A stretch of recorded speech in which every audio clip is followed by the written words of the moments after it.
really is so good of you to come, Miss Woodhouse. It's nice to see you, Miss Bates. I was so terribly concerned about poor Jane.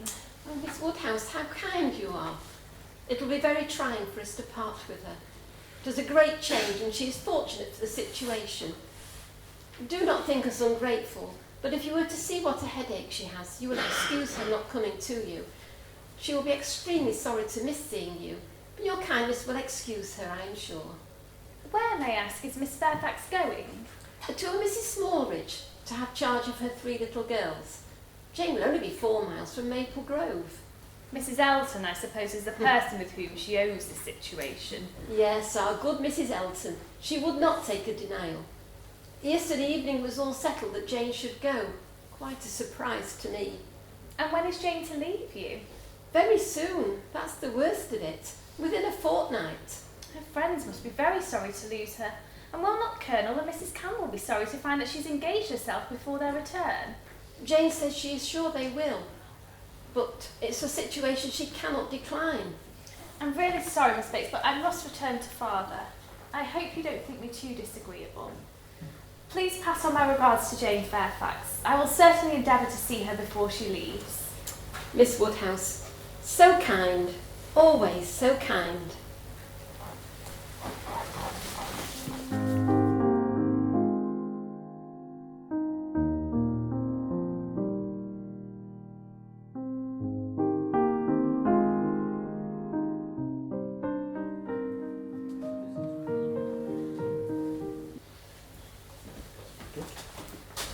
Mr. Knightley. Emma. I would not leave without seeing you, but I now have no time to spare. I'm going to London and spend a few days with my brother and his wife. Have you anything to send or say, besides the love which nobody carries? Nothing at all. But is this not a sudden scheme? Yes. Or rather, I've been thinking of it some little time. I have a matter of great importance I have to discuss with him. Emma, did you get there safely? Dear Emma has been to call on Miss Bates, Mr. Knightley. She's always so attentive to them. Emma.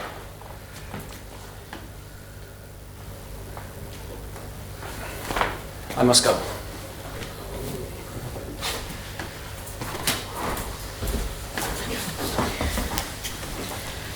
I do not like it when people have to go away, Emma. I know they have to sometimes, but I do not like it one little bit. Nor I, Papa. Well, I have a letter here for you from Randalls. I gather the great Mrs. Churchill has sadly passed away. Now, I'll leave you to your own thoughts.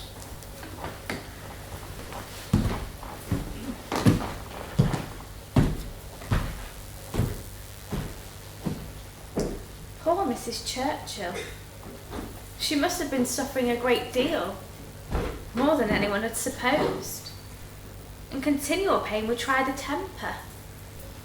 It is a sad event. Poor Mr. Churchill's loss will be dreadful indeed.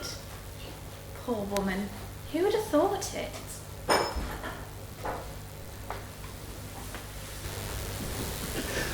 Well, my dear, I have brought her. I shall leave you both alone.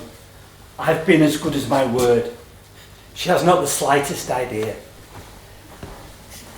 What is it, my dear friend? Mr. Weston has been so desperate yet so secretive the whole way. Something of a very unpleasant nature must have occurred. It would do you good to speak of your distress, whatever it may be. Have you indeed no idea? I collected only that it relates to Mr. Frank Churchill. It does indeed relate to him. He's been here this very morning on a most extraordinary errand. He came to speak to his father, to announce an engagement. What will you say, Emma, when it is known that Frank Churchill and Jane Fairfax are engaged, and have long been engaged? Jane Fairfax? Good God, you do not mean it. You may well be amazed, but it is so. There has been a solemn engagement between them ever since October, and kept a secret from everybody. I can hardly believe it. I thought I knew him. Well, this is a circumstance which I must think of at least half a day before I can comprehend it. What, do you mean engaged to them before either of them came to Highbury? It has hurt me very much. It has hurt his father equally. But I fear it has hurt you the most. Some part of his conduct we cannot excuse. You may rest easy on my account, Mrs. Weston. There was a period early on where I was very much disposed to be attached to him. I'm not really sure how it came to pass, but fortunately it ceased. I've really for some time past cared nothing about him. Mr. Weston will be almost as relieved as myself. It was our darling wish that you ought to be attached to each other, and we had convinced ourselves it would be so. Can you imagine what we have been feeling on your account? I have escaped, but that does not acquit him. What right had he to come among us with faith engaged? How could he know what trouble he might be causing? Well, although he has been wrong in this instance, I have known him long enough to answer for his having many good qualities. What, and Miss Smallridge too? Jane actually on the point of going on as governess? What could he mean by such a horrible indelicacy? He knew nothing about it, Emma. On that I can fully acquit him. It was the discovery of what she was doing which made him determined to come forward. Let us not be in a hurry to condemn them. They must both have suffered a great deal under such a system of concealment. His sufferings do not appear to give him any harm. Still, I shall grow reconciled to the idea, and for my part, I do wish them to be happy. Oh, all is well, dear, thank goodness. Oh, bless me. Oh, what a relief. Mr. Weston, I would like to congratulate you on the prospect of having one of the most lovely and well-accomplished young women in England for your daughter.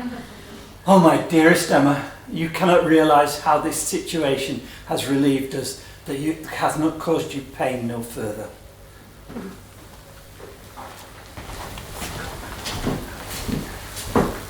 I was happy for them.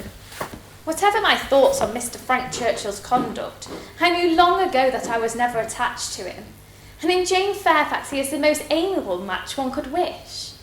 My only contention was on regards of Harriet. Poor Harriet must feel it. Once again I had led her to believe such a match could be possible. And once again it falls my solemn duty to dash her hopes and dreams. Oh, Harriet, pray forgive me. Oh, Miss Woodhouse, there you are. Is it not the oddest news it ever was? What news do you mean? About Jane Fairfax. Did you ever hear anything so strange? Mr. Weston told me himself, I saw him just now. He said it was to be a great secret and I should not think of mentioning it to anybody but you. What did Mr. Weston tell you? That Jane Fairfax and Frank Churchill are to be married and that they have been privately engaged to one another this long while. Well, you probably knew, I expect, you who can see into everybody's heart. I begin to doubt my having any such talent. I had never had the slightest suspicion of Frank Churchill and Jane Fairfax. You may be very sure that if I did, I would have cautioned you accordingly. Why should you caution me? You do not think I care about Mr. Frank Churchill? Well, you do not deny there was a recent time where you gave me reason to believe that you did care about him. Him? No, never. Dear Miss Woodhouse, how could you so mistake me? Harriet, good God, what do you mean? I know we agreed never to name him, but I should not have thought it possible that you could be so mistaken. Mr. Frank Churchill, indeed, but if you had not told me that more wonderful things had happened, if you who had been always acquainted with him... Harriet, let us understand each other without the possibility of farther mistake. Are you speaking of Mr. Knightley? To be sure I am. I never could have a thought of anybody else, and so I thought you knew. When we talked about him, it was clear as possible. But all that you then stated to me related to Frank Churchill. I'm sure the service he rendered you in protecting you of the gypsies was spoken of. Dear, I was thinking of a much more precious occasion of Mr. Knightley's asking me to dance.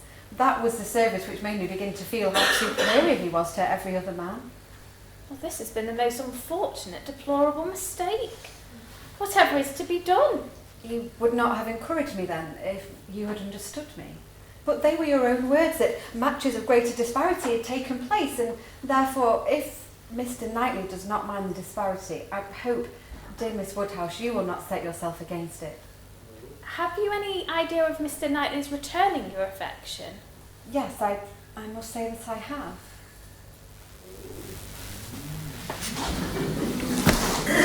I stood silently for a few minutes, sufficient to make me acquainted with my own heart. Why was it so much worse that Harriet should be in love with Mr. Knightley than with Frank Churchill? Why was the evil so dreadfully increased by her wanting some hope of a return? It darted through me with the speed of an arrow. Mr. Knightley must marry nobody but me.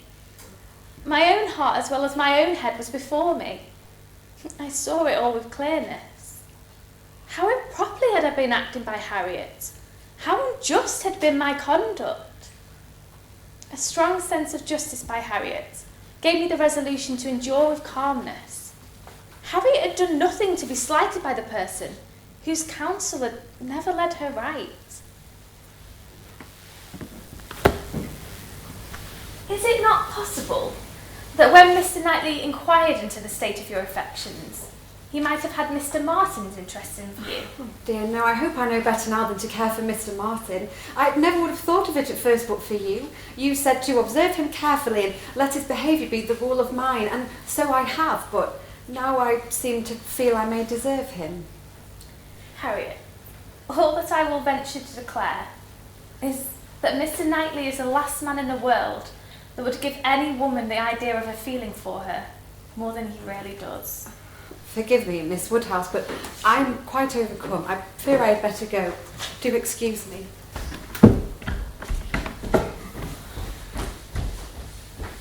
Oh, that I had never seen her. Oh, whatever have I done?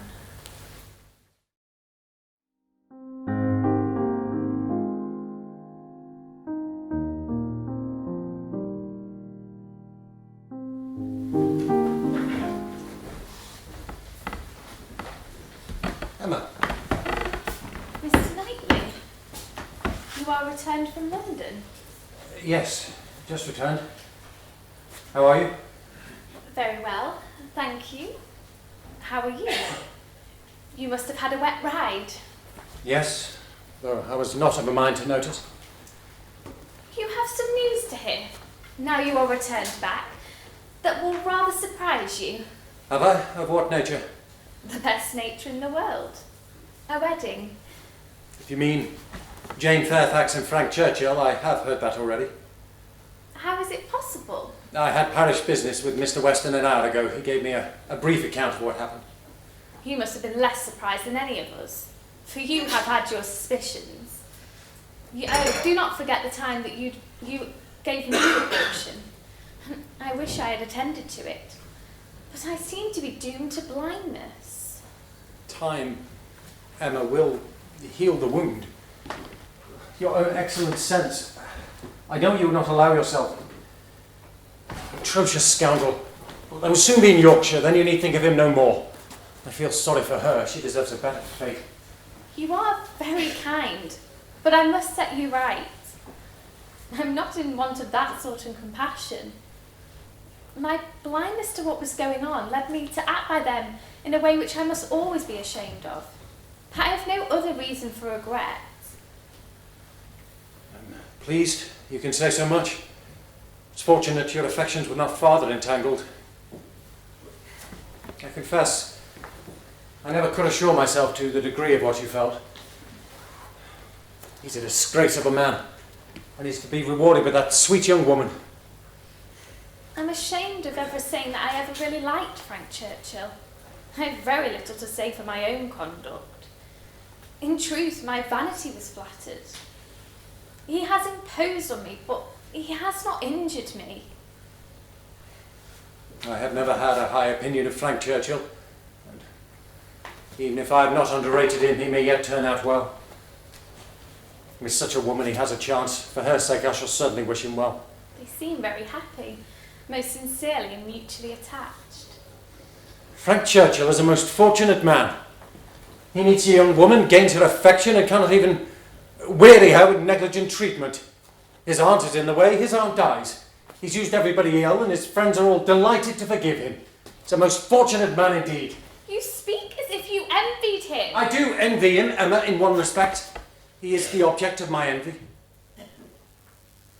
I could say no more. We seem to be within a sentence of it, and my immediate feeling is to avert the subject if possible.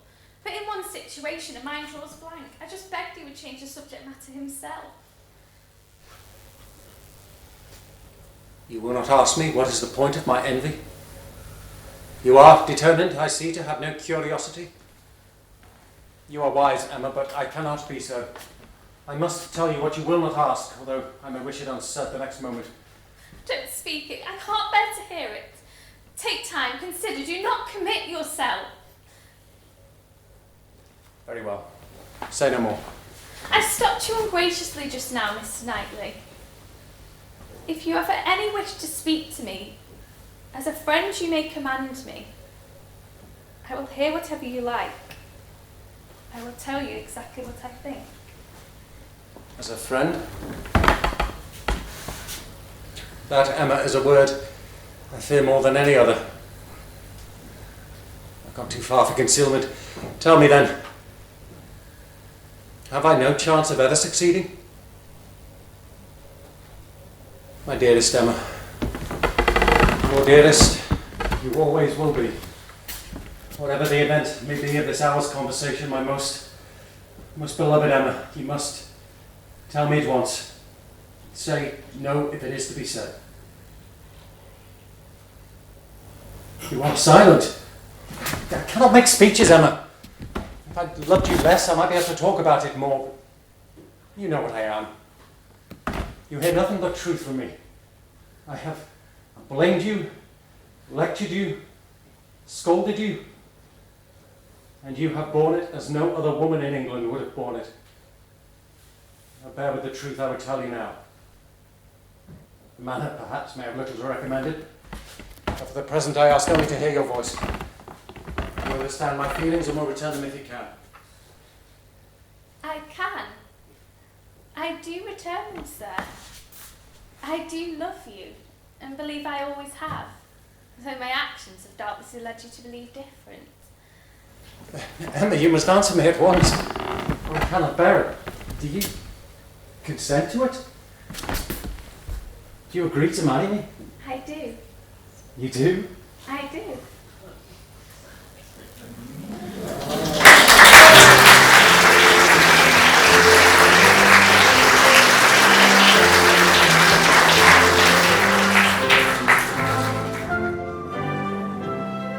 Congratulations to you, sir.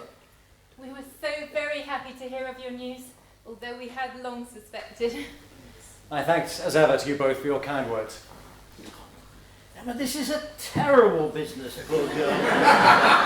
Whatever are you thinking of? Dear Papa, you have always been so fond of Mr. Knightley. Yes, but what about me? Poor man left all alone. If you will forgive me, sir, that is a matter on which I've given a great deal of thought, and Emma and I have discussed at length. Whilst you remain in any measure of ill health, any change of situation must be impossible for her. She could never quit you, sir, I quite understand. But I could not possibly remove with her to Donwell. No, that would be most distasteful. No, quite out of the question. We agree, Papa, it is quite out of the question. Mr. Woodhouse, taken from Hartfield? No, that ought not to be attempted. As such, as long as your happiness requires Hartfield to be Emma's home, it shall be mine likewise. I'm not quite sure I understand.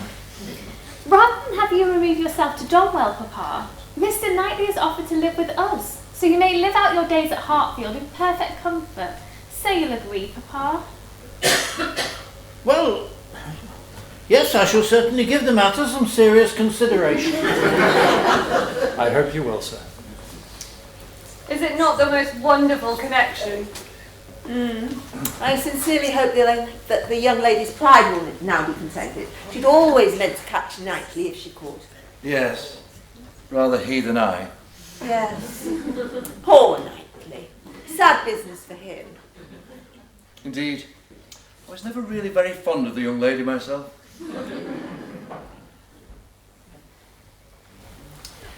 Miss Woodhouse, Dearest Harriet, I was so terribly afraid you wouldn't come. I do not know what you must think of me, but I am so happy to see you. Dear, I fear you won't be so very happy when you hear what I have to say. If you have come to tell me how often I have wronged you, and how you have no wish to see or hear from me again, then say what you will, and I shall bear it as I must. Oh no, Miss Woodhouse, I've come to request that you not think the worst of me. I have some wonderful news, but I'm very much afraid that you will not smile when you hear it. I cannot think of anything that should not please you, should not please me too. Let me hear it. You must prepare yourself for the worst, Miss Woodhouse. I am engaged to be married. Married? To who? Mr. Robert Martin. Oh, you like it as little as I feared. I quite understand that our acquaintance must end where it does, and I am so heartily happy for you and Mr. Knightley. Good evening. Harry, you quite mistake me. It's not that such a circumstance would now surprise me, but it seems an impossibility. You can't mean to say he's proposed to you again. Tell me everything. Well, I met his sister in town, and she so very kindly invited me to dine with him the next day and said that she wished we may be friends again. After dinner, Robert asked to speak to me alone. He said that his feelings had not changed, only that they had become more resolute. I was quite shocked, as I believed he'd quite fallen out with me over the matter. But he said his feelings hadn't changed, and he still wished to marry me and begged I would reconsider. It was plain as day to me that I've always been quite in love with him, so I accepted. This is the most splendid news indeed. Oh, I rather thought you would be cross with me. I quite understand that you will not be able to visit me, nor are you. Nothing could be farther from the truth. I shall very much look forward to presenting myself at Abbey Mill Farm, and you'll be welcome at Hartfield as you always have. Mr. Knightley always speaks so fondly of Mr. Martin. It will be an honour to finally make his acquaintance.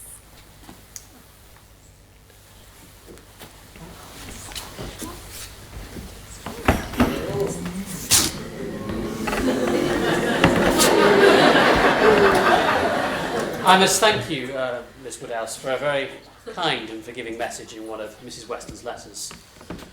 I hope that time has not made you less willing to pardon. Not in the least. I'm particularly glad to give you joy in person. Isn't she looking well? Better than ever. So, Miss Woodhouse, what do you say to Mr. Dixon now? I cannot think of it without extreme shame. The shame is all mine. Buying her the pianoforte was the only way I had of showing her my love.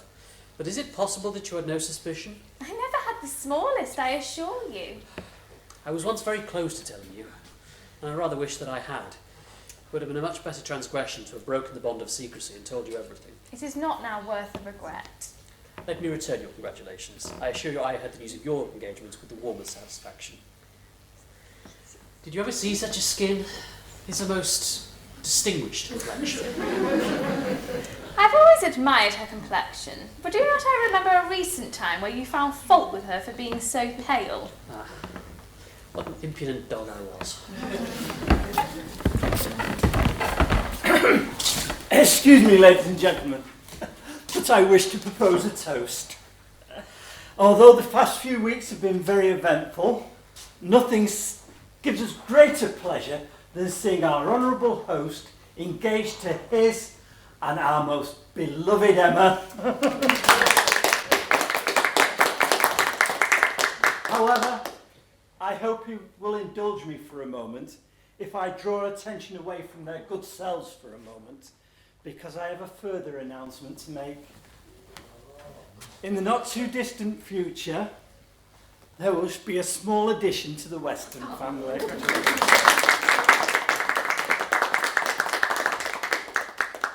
And indeed there was an addition, a little girl, and Emma loved her and spoiled her like her very own niece. Mine was to be the first wedding of the three. Emma accompanied me to church and saw my hand bestowed on Robert with such complete satisfaction. Our wedding was to follow, although thereafter we were shortly to quit Highbury, so Jane could be returned to her beloved home with the Campbells. We were never shy in visiting.